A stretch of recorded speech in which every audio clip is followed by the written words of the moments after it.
Hello everyone, and welcome to episode 6 of Movie Autopsy with me, the Movie Doctor, the show where we go deep into it and analyse a film like no one else has done before. Now, a little bit of an admin update for you guys. I know it's been a little bit of time since my last video, so sincere apologies for that. Basically, I have been in the process of moving from London, which I am in now, from North Wales at my parents' place. And I've also been in the process of buying new filming equipment and getting all that set up. It's taken a little bit of time, but don't worry, I am now back and we've got plenty of exciting new content coming your way. As you can see from the title, we are going to be talking about Zack Snyder's remake of the Justice League, which premiered on HBO Max very recently. Before we get into that, please make sure you like, share, and of course subscribe so you get a chance to look at all my previous videos, but of course the cool content that's coming your way. And hey, there should be a little bell somewhere in the corner, top maybe at the bottom. But anyway, if you find the little bell, please click it so that when I do release a new video, you'll be the first one to know about it. After the unmitigated disaster of the 2017 version,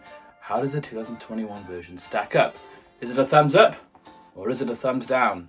Stick around to find out. For anyone who isn't aware or has blissfully forgotten, the 2017 version of the Justice League was a train wreck, and that is putting it mildly. Like most things DC does, this one tanked at the box office. The film was initially crafted by Zack Snyder, but then due to a family emergency, he had to pull out of the film, which means the film was then re-edited and reshot. Fans were so enraged at the 2017 version that fans took to Twitter to protest with the hashtag #ReleaseTheSnyderCut. And unbelievably, the movie studios actually listened. And well, here we are. So, was it all worth it? Let's find out.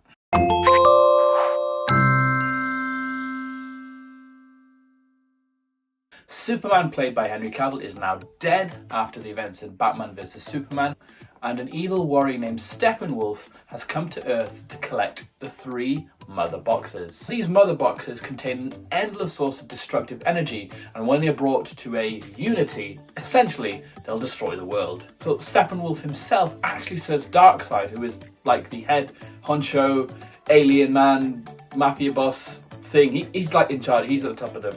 He's like the CEO of like all the aliens, and Steppenwolf is like his right-hand man or something. Like, they're not...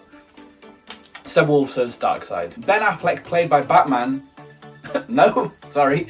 Batman, played by Ben Affleck, that would be weird, is on the hunt to make sure to find out all the supers in the world and bring them all together to fight to this. Somehow he's aware of all this going on, so he's trying to bring everyone together. We've obviously got Wonder Woman, played by Gal Gadot. We've got The Flash, played by Ezra Miller. More on him later. We've got Ray Fisher playing Cyborg, and of course Jason Momoa playing Aquaman. The movie is 4 hours long, and it takes about 2.5 hours just to explain everyone's origin stories and everyone's backstories. 4 hours. Yes, of course, some of this is necessary. We're trying to get back into that world. We're trying to reimagine things and understand the vision that's been created before us. And there is some ancient mythology that we need to understand and connect with. It's very clear from the beginning that there's plenty of ambitious mythology at work here. And it's also very clear that Snyder has put a lot of work into portraying this masterpiece from the offset. So in that sense, yes, it's important that we do take the time to understand where everything comes from, how we got to this place. That's the biggest issue that I had with this, because the first half of the film is filled with so many exposition shots that it felt like it was going on forever, and at times generally felt quite pointless. And I get that you need to establish characters and their origin stories, but I mean, come on. You gotta draw the line somewhere. We get it. I was already getting tired and a little bit bored about 2.5 hours through the film, when normally you'd be thinking that things were going to be drawing to a close. No, that's the halfway point of this film. Now, we already know most of the backstory because it was given to us in the 2017 version of the film. And I get it, it's a remake. So yes, there are going to be portions which are extremely similar to the 2017 version. But if you're going to do that and you're going to make it 4 hours, then it needs to be more entertaining and engaging, and it's not. Now, a lot of us knew going into this that this film would be exploring the nightmare timeline, which I was led to believe would delve more into a post-apocalyptic future, which we sort of saw in Batman vs Superman, which I think is fair to say was probably the best part of that film. Instead, we only really get this in the last 10 to 15 minutes of the film. The hands spent so much time on those exposition shots and the ridiculous amount of...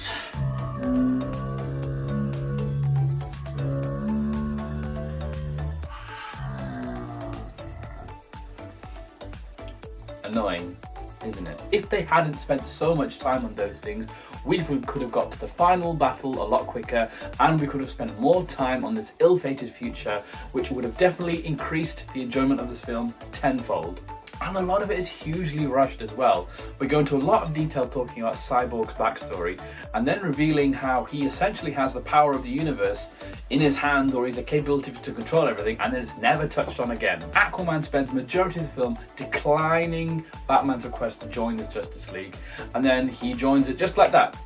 It's very rushed, and it makes no sense. The movie spends 3.5 hours meandering through footage and things that we've already seen before, using characters who are misguided and wholly inconsistent. Considering I already knew the story going in, there was other things that I'd be looking for, and the fact that they didn't deliver that, considering they had 4 hours to do it in, that's a bit of a head scratcher.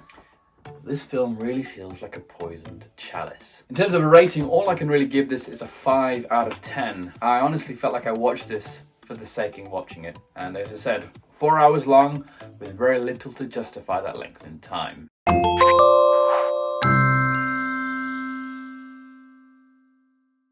So, looking at performance, it honestly was a real struggle to find anything positive to say about any of the performances in this film. And honestly, I did try a long, good think.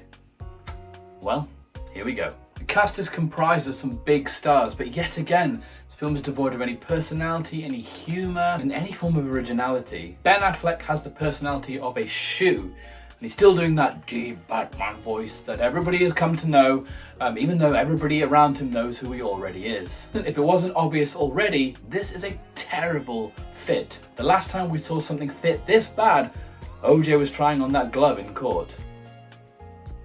Affleck just generally spreads dullness over the film. He doesn't have any charisma, any of the ferocity, or that command that Christian Bale has as Batman.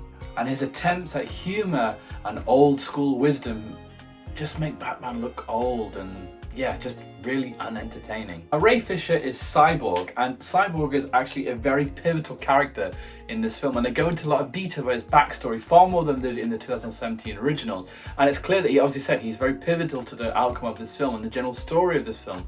But the character is incredibly boring and unlikable, so it's very difficult to get on side. Jason Momoa as Aquaman has some humorous lines, but nothing you're going to remember by the end. Henry Cavill as Superman is meh, as is Amy Adams as Lois Lane. The probably only positive performance of the whole cast comes from Gal Gadot, who's obviously Wonder Woman.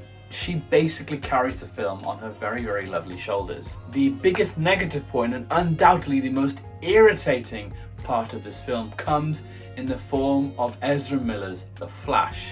Oh my god. Has there been a more annoying character on film or on TV in the last few years? The answer is no. Now, in the comic book and TV series, The Flash is actually portrayed as a very intelligent and skillful individual. Here he is portrayed as nothing more than an idiot who delivers the most cringeworthy and toe-curling lines and a pathetic attempt at humour. And because the tone of the film is so dark, when these funny lines get introduced, they look even more out of place than they already normally would. And I thought the 2017 version of The Flash was unbearable. He is even more unbearable in this. Performance-wise, in terms of a rating, I've got to give it a 5 out of 10, and that's purely because of Gal Gadot and a bit of Jason Momoa. Otherwise, this would be close to a 2 or a 3. It is that bad.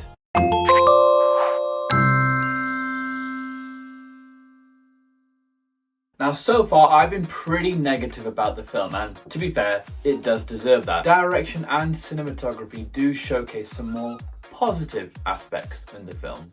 Now, Snyder has gone for a more darker and grittier mood to the film, and to be fair, from the offset, the mood is very dark and a lot more grittier. Undoubted plus point of the film for me was the visual effects, all the way from the battle sequences to Steppenwolf's armour. This was a huge upgrade on the 2017 film. Now, those unbearable slow motion scenes that we spoke about, we're actually able to get through those because they look so good on camera, and it's undoubtedly helped by the 4:3 aspect ratio that Snyder has chosen for the film. But it's an undoubtedly poor choice from Snyder to pack the first 2.5 hours with so much backstory and exposition, because by the time we get to the final hour of the film, there's just far too much to be packed in, and ultimately it's rushed. When we're setting out new things coming and potentially teasing a sequel, there's just far too much happening. So the structure and the layout of the film is all over the place, and that undoubtedly comes to the director, and that was quite frankly really, really poor. The visual and thematic triumphs are not matched with story development or character development. If I was to give the direction a rating out of 10, it would probably be a 7. As I said, there are plenty more positives in this particular category than there are in anything else. The visual effects, the battle sequences are all really, really pleasing on the eye. It's a shame that they couldn't be backed up by the performances of the characters, or a neatly, tightly wound story.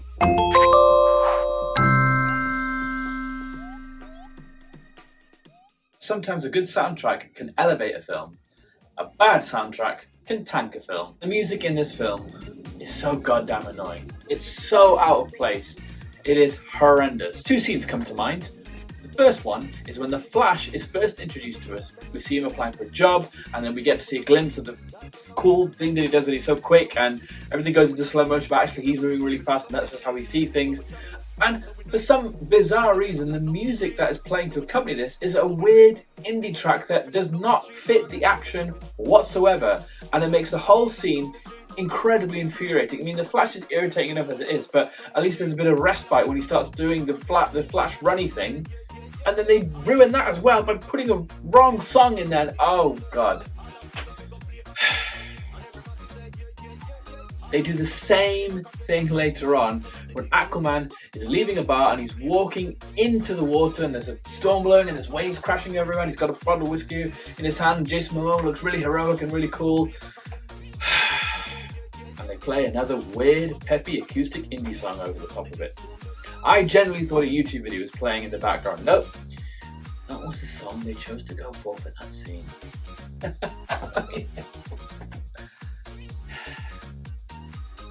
Italy, every time Wonder Woman appears or does anything on screen, there's this random weird angelic music that appears and starts playing. Okay, it's fine the first 1 or 2 times, but it happens every time she does something. So the music gets a 4 out of, you know what? No, gets a 3 out of 10. It was that bad. It made me angry. It was a musical version of Ezra Miller's The Flash.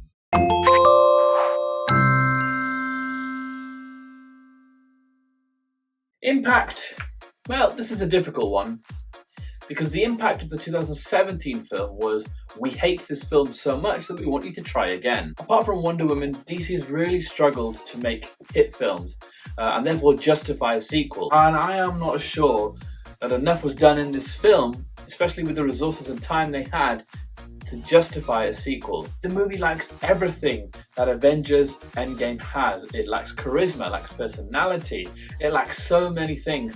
I just wouldn't want to see these characters doing something together ever again. And after so much effort from the fans to get this project off the ground, I'm not sure that effort has been rewarded, honestly. Now, I can't see anything spinning off of this, and even if they did, I am not confident that they're going to be good films. It is better than the 2017 version, but then again, so is Sitting on a Cactus.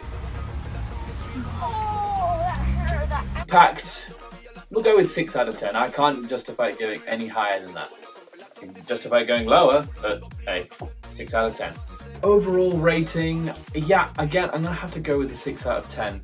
It's too long, there's nothing new, there's rubbish performances by some of the actors. Honestly, it's really bad. A poor soundtrack combined with some visually stunning sequences, brilliant special effects that probably elevate this a lot more than it had any right to be. But like I said, it's structured so poorly.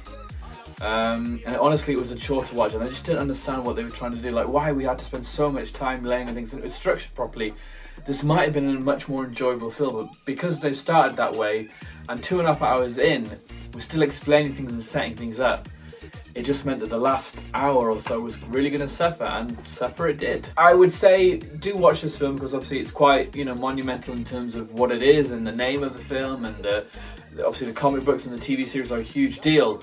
So watch it for that, and watch it just to say that you've watched it, honestly. I know that's quite a harsh thing to say, but that's how I felt it. Like, I'm just going to watch it because I can say that I watched it. It's there, I'm going to watch it. But I didn't really feel any enjoyment watching it. It felt like something it was had to get through. It felt like an ordeal by the end. And if you're not a fan of DC, you're honestly going to hate this. Please tell me what you thought. Did you enjoy the film? Did you like the film? Are you somewhere in between? Drop me a comment in the comment section below. But please, please, please make sure you like, make sure you share, and make sure you subscribe. And of course, click that little bell to make sure that you're the first to find out when a new video drops. Thank you for watching, guys. I've been the Movie Doctor. This has been Movie Autopsy, and I will see you soon.